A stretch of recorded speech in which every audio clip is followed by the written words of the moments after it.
দর্শক, আজকে তো শপথ গ্রহণ অনুষ্ঠান হচ্ছে ব্রিগেডে, আর আমি এখন চলে যাব শুভেন্দু অধিকারীর যে বাড়ির অন্দরে পৌঁছে যাব। হ্যাঁ, দেখতে পাচ্ছেন বাড়ির অন্দরে বসে রয়েছেন বাবা শিশির অধিকারী, টিভিতে দেখছেন, ছেলে শপথ গ্রহণ করছেন।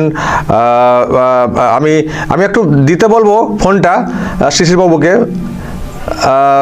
জানি এটা খুব আবেগের মুহূর্ত। ফোনটা একটু দিন তো, একটু কথা বলি। যিনি ধরে আছেন ভিকি, শিশিরবাবু শুনতে পাচ্ছেন? শিশিরবাবু, কালকে কথা হচ্ছিল আপনার সঙ্গে, আজকে খুব খুবই গর্বের মুহূর্ত। কি বলবেন? ছেলেকে শপথ নিতে শুনলেন টিভির পর্দায়, কি বলবেন? মন্ত্রিসভা গঠন হয়েছে, বিজেপির মন্ত্রিসভা, এবং শুভেন্দু অধিকারী মুখ্যমন্ত্রী হয়েছে, এটা আনন্দের কথা। মানে এখন আপনি মুখ্যমন্ত্রীর বাবা, আগে এমপি হয়েছেন, অনেক কিছু হয়েছেন, আজকে মুখ্যমন্ত্রীর বাবা, নতুন পরিচয়। হ্যাঁ, তা তো বটেই।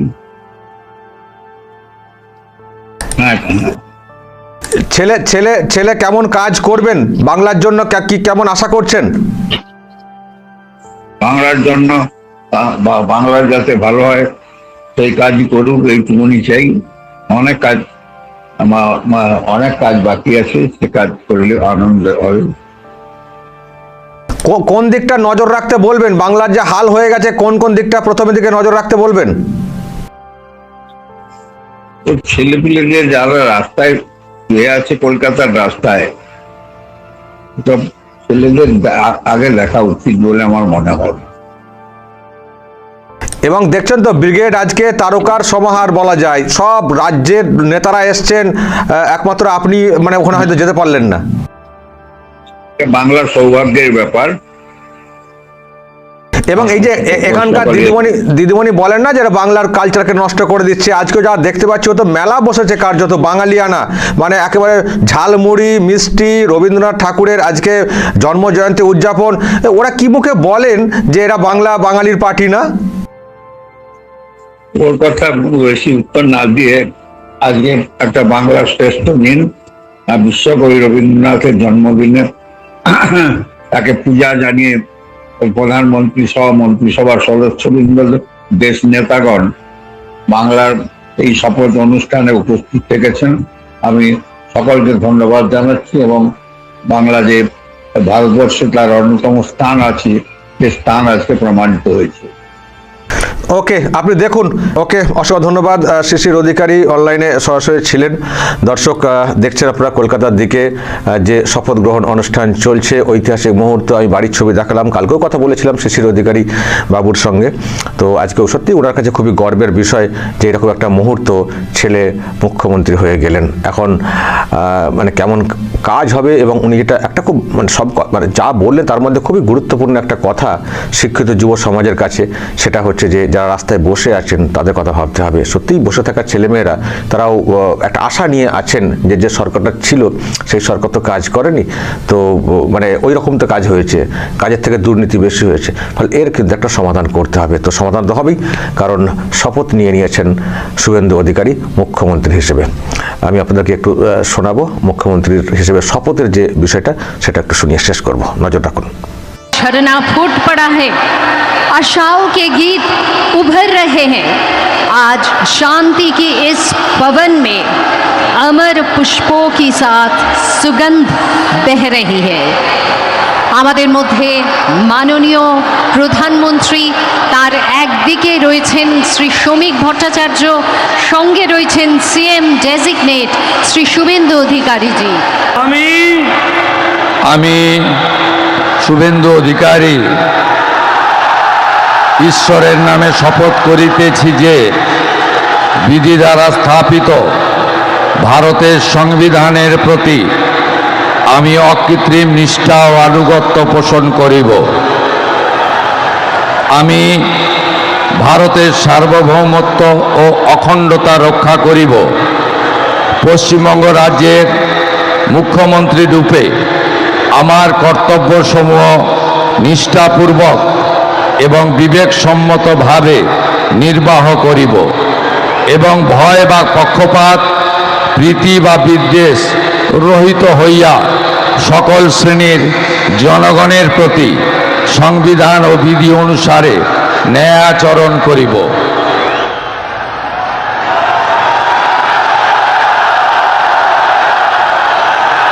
আমি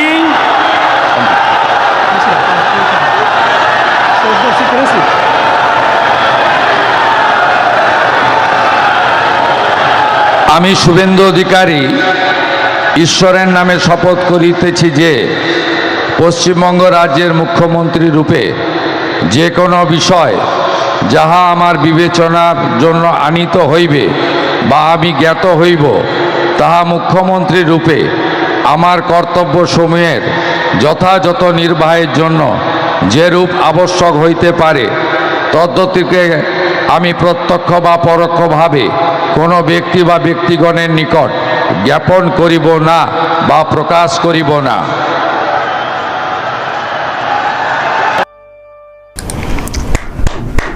যাক, মুখ্যমন্ত্রী হিসেবে শপথ নিলেন শুভেন্দু অধিকারী। আমাদের অনেক দিনের লক্ষ্য সেটা পূরণ হলো। গতকালকেই তো খবরটা নিশ্চিত হয়ে গেছিল, আজকে শপথ গ্রহণ হয়ে গেল কলকাতার ব্রিগেডে। শপথ গ্রহণ অনুষ্ঠান, ঐতিহাসিক মুহূর্ত, অনেকেই ঐতিহাসিক মুহূর্তের সাক্ষী থাকতে গেছেন। তো আমার যাওয়া হলো না যদিও। তো যাই হোক, আমি দূর থেকে পরখ করলাম, বাড়ির সঙ্গেও কন্ট্যাক্ট করলাম। যেখানেই যাই, যেখান থেকেই দেখি, এটা একটা বিরাট অনুভূতির, সেটা বলতে কোনো দ্বিধা নেই। আর আবারও বলছি, আমি মনে প্রাণে চেয়েছিলাম শুভেন্দু অধিকারী মুখ্যমন্ত্রী হন, কারণ ওনাকে বিরাট যোগ্য বলে আমার অনেক আগে থেকেই মনে হয়েছে যে রাজ্যের পরবর্তী মুখ্যমন্ত্রী হিসেবে শুভেন্দু অধিকারী হচ্ছেন যোগ্যতম একজন নেতা। তো উনি ওনার যোগ্যতা প্রমাণ করেছেন, এমন একটা জায়গাতে নিজেকে নিয়ে গেছেন যে আর কেউ প্রশ্ন তোলেননি যে শুভেন্দুকে বাদ দিয়ে আমি মুখ্যমন্ত্রীর চেয়ারে বসবো। নিজের কাজের মাধ্যমে, কাজের নিরিখে উনি ওনার যোগ্যতা অর্জন করেছেন এবং সহজেই এই পদে উনি বসে পড়লেন। কারণ কালকে শুনেছেন অমিত শাহ যখন বলছিলেন যে কাকে মুখ্যমন্ত্রী করা হবে, উনি বলেছেন একটাই নাম এসছে আর দ্বিতীয় নাম আসেনি। দ্বিতীয় নাম আসার জন্য সময়ও দিয়েছিলাম, কিন্তু কোনো নাম আসেনি। একজনের নামই এসছে এবং তিনি হচ্ছেন শুভেন্দু অধিকারী, উনি হচ্ছেন পরবর্তী মুখ্যমন্ত্রী। তো আজকে শপথ গ্রহণ অনুষ্ঠান হয়ে গেল, এবার কিন্তু কাজ দেখার পালা। শুভেন্দু অধিকারী বলেছেন, অনেক সমস্যা নিয়ে অনেকবার সরব হয়েছেন, যে সরকার ছিল তাদের নানান বিষয়ে সমালোচনা করেছেন এবং বলেছেন যে আমরা এলে কিন্তু এই সব সমস্যার সমাধান করব, সংকট মুক্ত করব এই বাংলাকে। আমি শুরুতেই দেখালাম আপনাদেরকে শিশির অধিকারী, ওনার বাবা, তার সঙ্গে কথা বলছিলাম। উনি কিন্তু যে কথাটা বলেছেন ওটাতেও অনেক বেশি গুরুত্ব দিতে হবে শুভেন্দু অধিকারীকে, কারণ যুব সমাজ কিন্তু খুবই দিশেহারা অবস্থায় পড়ে গেছিল গত সরকারের আমলে। ফলে তাদেরকে দিশা দেখাতে হবে। তো আরো অনেক কাজ করতে হবে শুভেন্দু অধিকারীকে। অনেক প্রত্যাশা নিয়ে মানুষ পরিবর্তন করেছেন এবং শুভেন্দু অধিকারীর প্রতি অনেক প্রত্যাশা মানুষের আছে। তবে ভরসার জায়গা এটাই যে মুখ্যমন্ত্রী হয়েছেন শুভেন্দু অধিকারী, যিনি এই বাংলাকে হাতের তালুর মতো চেনেন, প্রশাসন চালিয়েছেন এবং প্রচুর কন্ট্যাক্ট আছে, মানে নিচু লেভেল থেকে শুরু করে সর্বত্র একটা বিরাট যোগাযোগ আছে। ফলে উনি সহজেই কিন্তু অবগত হতে পারবেন। আগের যিনি মুখ্যমন্ত্রী ছিলেন উনি তো না ঠিক করে দেখতেন, না ঠিক করে দেখার চেষ্টা করতেন। অনেকে বলেন উনি কান দিয়ে দেখতেন, কানে কেউ কিছু বলে দিলেন সেটা নিয়ে উনি আরম্ভ করে দিলেন। ওই রকম না, পরখ করতে হবে, জানতে হবে, বুঝতে হবে, ব্যবস্থা নিতে হবে। আর একটা পজিটিভ দিক সেটা হচ্ছে যে সরকারটা ডাবল ইঞ্জিন। এখানে যে ফিনান্সিয়াল যে ক্রাইসিসটা রয়েছে সেটাকে মেকআপ করার মতো ব্যাপারটা আছে, কারণ বিজেপির কেন্দ্রের সরকার রয়েছে, সেখান থেকে স্পেশাল প্যাকেজ আসতে পারে। আর আমি তো কালকেও বলেছি যে বিজেপিরও একটা তাগিদ আছে এই বাংলাতে কাজ করে দেখানো।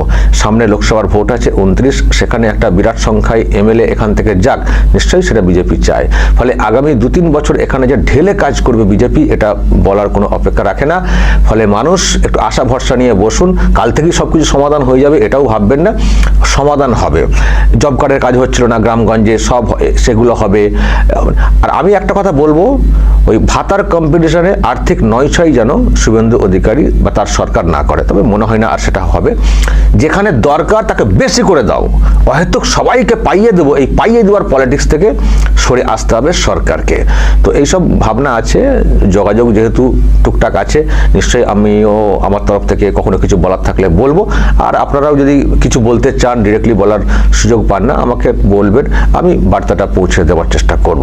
আমরা এই অনেক স্বপ্ন নিয়ে কিন্তু এই সরকারটা এনেছি, অনেক স্বপ্ন নিয়ে, যে যার মতো করে আমরা খেটেছি অনেক স্বপ্ন নিয়ে, মানে যেটা ছিল তার জ্বালাতে আমরা অতিষ্ঠ হয়ে পড়েছিলাম সব দিক দিয়ে। আমি যেমন ব্যক্তিগতভাবে অতিষ্ঠ হয়ে পড়েছিলাম, কেস টেস দিয়ে নানানভাবে হেনস্থা করার চেষ্টা হয়েছিল, আমাকে তো শেষ করে দেওয়ার প্ল্যান হয়েছিল। ভাগ্যের জোরে বেঁচে এসেছি, নানান কৌশল করে আজকে তাদেরকে হটাতে পেরেছি। ফলে আমাদের কাজ হচ্ছে আমাদের কাজ হচ্ছে এই সরকারটাকে ঠিক করে কাজ করানো, মানে ভেঙে চুরমার করে দেওয়া হয়েছে তো রাজ্যটাকে, একে গঠন করতে গেলে একটু গঠনমূলকভাবে আমাদের পাশে থাকতে হবে, কাজ করাতে হবে, সরকারটাকে কাজ করাতে হবে, সরকারের দৃষ্টিতে সবকিছুকে আনতে হবে। আর এই নোংরা পলিটিক্স, সবেতেই পলিটিক্স, ছোটখাটো বিষয় নিয়ে পলিটিক্স, এইসব না।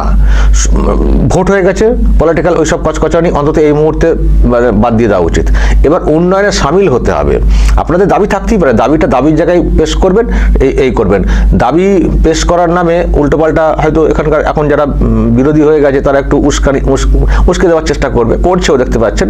উস্কানিতে পা না দিয়ে যে সর্বনাশটা ওই শাসক করে দিয়ে গেছে সেটাকে এখন মেরামতি করার জন্য আমাদের কোঅপারেট করাটা প্রয়োজন। ফলে এই মুহূর্তে পাশে থাকা প্রয়োজন রয়েছে। নিশ্চয়ই আপনাদের দাবি দাওয়াগুলো পেশ করবেন এবং সেগুলো কিভাবে করা যায় সেদিকে নিশ্চয়ই আপনারা নজর দেবেন। আর সবাইকে একটু খেতে হবে, এটুকু বলতে পারি। এই বসে খাবো, ভাতা নিয়ে খাবো, এই মানসিকতা থেকে সরে আসতে হবে। কারণ একটা সমাজ কখনো এগোতে পারে না যদি সমাজের মানব সম্পদটা ওই বসে খাওয়ার মানসিকতায় চলে আসে। বসে খাবো, সরকার মানে আমাকে সব দেবে। কেন সব দেবে সরকার? সরকার তো দেবে যারা অক্ষম, যারা সমস্যায় রয়েছেন, যারা সংকটে, তাদেরকে সরকার দেবে। আমরা যারা সুস্থ, স্বাভাবিক, হাত পা আছে, যোগ্যতা আছে, আমরা তো কাজ করে খেতে চাই। বরং কর্মসংস্থানের ডিমান্ডটা করুন। কলকারখানা গড়ার জন্য বলতে পারেন, কাজের জায়গা হলে একটু কাজ করবেন, একটু খেটে যে পয়সাটা পাবো তার ন্যায্য, তার শ্রম তাকে প্রত্যেকে দিতে হবে। মানে খেটে খাওয়ার মানসিকতা আসতে হবে। সবাই যদি আমরা মেহনত করি, সরকার মানুষকে সহযোগিতা কেন করবে? আমি তো আগেরবার অনেকবার বলেছি, সরকার কোন মানুষকে সাহায্য করবে? সরকার যারা অক্ষম, আবারও বলছি অক্ষম, যারা পারেন না, যারা অনেকটা পিছিয়ে রয়েছেন, যারা একেবারে উঠতে পারছে না, তাদেরকে টেনে আনার জন্য সরকার সাহায্য করবে। সরকার কি সুস্থ মানুষকে সাহায্য করবে? এটা কোনো কথা হলো? উল্টোটা হবে, মানুষ সরকারকে সাহায্য করবে, সরকার পরিকাঠামো তৈরি করবে, তার দ্বারা মানুষ আবার বেনিফিটেড হবে। আর যদি মানুষ ভেবে না সরকার এসে গেছে মানে আর আমরা কোনো কাজ করবো না, শুধু ভাতা নেব, সরকারও ডুববে, সমাজও ডুববে। ফলে ওইসব মানসিকতা ছেড়ে দিন, কাজের মানসিকতায় আসুন। আমরা পুরনো সব কিছু ঝেড়ে ফেলতে চাই, পুরনো নতুনভাবে আমরা জাগ্রত হতে চাই যে আমরা সবাই কাজ করব। আমাদের কাজের ব্যবস্থা করা হোক, কলকারখানা, শিল্প, চাকরি বাকরি এইসব করা হোক। আর যেখানেই হয়ে যাবে এরকম সংস্থান, সেখানে আমরা পুরো শ্রম দেবো, মেহনত করব। মেহনত যদি সবাই আমরা করার মানসিকতা রাখি না, দেখবেন সে সমাজ এগোবেই। বাংলা যে অবস্থায় পড়ে গেছিল সেখান থেকে তুলতে গেলে আমরা সবাই মেহনত করব। এই শপথটাও কিন্তু আমাদেরকে নিতে হবে। আর সরকার পক্ষের কাছে অবশ্যই আমাদের আবেদন থাকবে, কলকারখানা, কর্মসংস্থান এগুলো বাড়াতে হবে, কমিউনিকেশন, যোগাযোগ এগুলো বাড়াতে হবে। আর হ্যাঁ, চুরি, দুর্নীতি আর যেন না হয়, তোলাবাজি, কাটমানি আর যেন না হয়, এইসব যেন না হয়। সুশাসন যেন প্রতিষ্ঠা পায়, পুলিশ যেন অহেতুক মিথ্যা কেস দিয়ে মানুষকে না ফাঁসায়। আর